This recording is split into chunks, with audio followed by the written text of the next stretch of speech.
top-rated crew in the news. This is channel NAC 13 and I'm Madeline Williams. And I'm Girish Thatcher.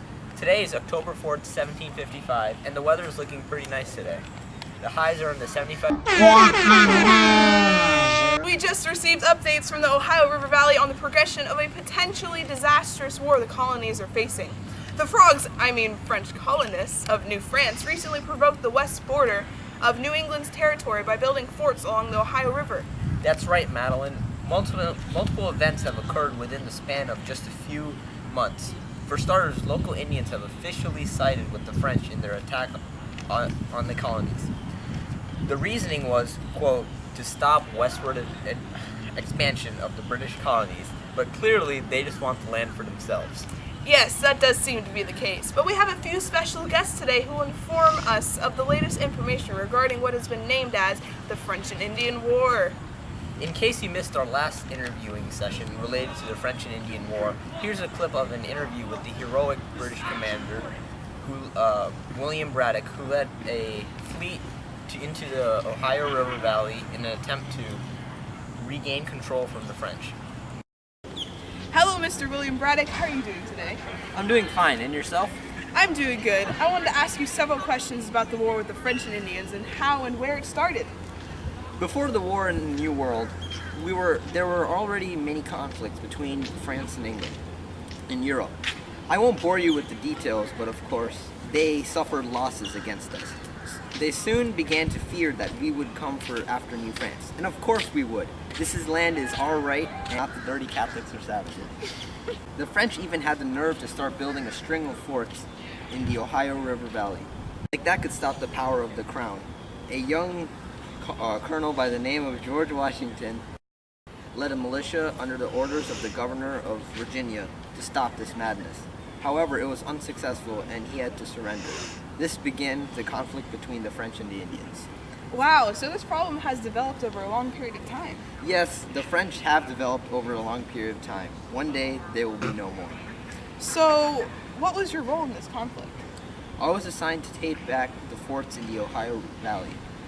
I was newly appointed commander-in-chief, and the summer of 1755, I led a major attack on the forts in the Ohio Valley to make up where Washington had failed. However, these dirty Catholics and savages ambushed us. Thank you for your input. Such a tragic moment during that interview session. We caught footage of Colonel Braddock's death a few moments after filming. May he rest in peace. I agree. However, we have a few more special guests to interview before commercial break. Up next is England's very own William Pitt, the Secretary of State, along with George Washington. I'm here with William Pitt, sent over from Great Britain itself. He spearheaded the war effect in America, yes? Indeed, I took it upon myself to plan my own military strategies, appoint commanders, and issue orders as I saw fit. After the tragic loss of Braddock in the Ohio Valley, I had to lift spirits and raise recruitment. But that didn't work as intended, did it? Unfortunately not, so we had to use more persuasive methods. Impressment, forcibly enlisting colonists, sounds a bit like slavery with the extra steps, but that's beside the point. Okay. You had officers seize supplies and equipment from local farmers as well, and compelling them to offer shelters for them, right? Yes, the military did have needs, and as the military protects the people had supplies, so the people should have supplied the military. They were reimbursed at a later date for all the supplies and equipment, and other policies that the colonists thought were obnoxious and excessive were removed. I relinquished militia recruitment to the colonies themselves and sent over my own forces rather than forcing the colonists to fight for us. At that point, the reactions like the riot in New York had ceased, recruitment immediately increased, and tide of the battle shifted in favor of the Great Motherland. Quite a tale of retribution. What led you to reform the policies you made regarding the military? The colonists were very unhappy, to the point of violence, the best case being the aforementioned New York riot. The war effort was almost halted by the upset and the colonists' firm protest, so we had to do something about it. You clearly had great influence on the development of the war effort in the colonies. How do you think your contributions will affect the war? I believe that by enlisting more soldiers and inspiring them to defend their home, we will have the power to overcome the French frogs.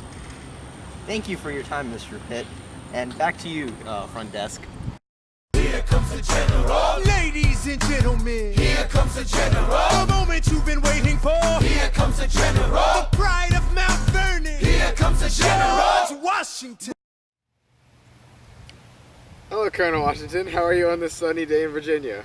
I'm quite alright, just a bit overwhelmed with the war that's going on. I'm sure it's a tough job leading an army like that. What exactly happened at Fort Necessity when you fought those filthy Frenchies?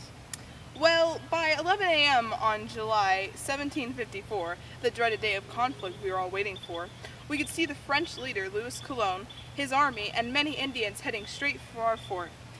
Even though we were already anticipating an attack, this didn't really give us an edge in battle. We ended up retreating because our fort was built at the bottom of a hill. Gosh, we were so stupid. Ugh.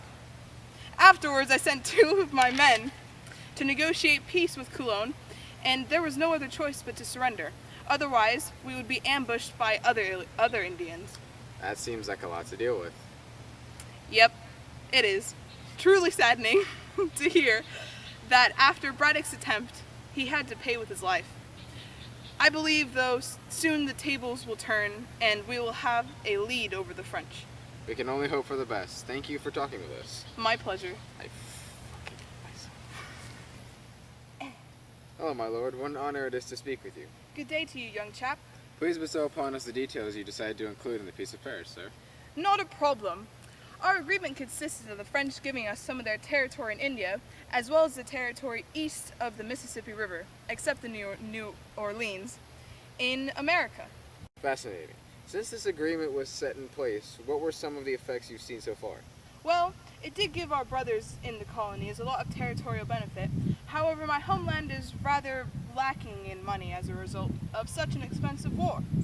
This has angered quite a few of us British men, because we feel that the colonists made little effort in the war, yet raked in all the benefits. Oh, I'm sorry to hear that, but... No need to say sorry. You know, it's not like we saved your butts or anything. Yeah, everything is fine, definitely. You know what?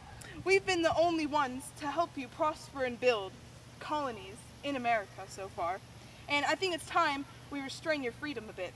You fail to realize who's in charge here. That's all the time we have, unfortunately. Back to the anchors. No, wait! I wasn't finished! Thank you for turning in with us as we all experience this major event in the colony's history. Our nation has grown so much from the beginning, and now a sense of community has been built between the men of the colonies as a result of the war.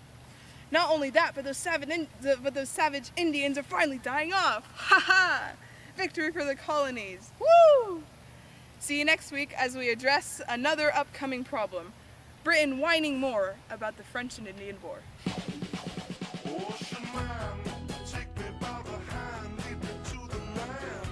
May her rest in peace. Yeah, he rest in peace. Yes, that does seem to be the case. But we have a few special guests today to inform you of the latest information regarding what has been named as the French and Indian War. Today's October 4th, 1755.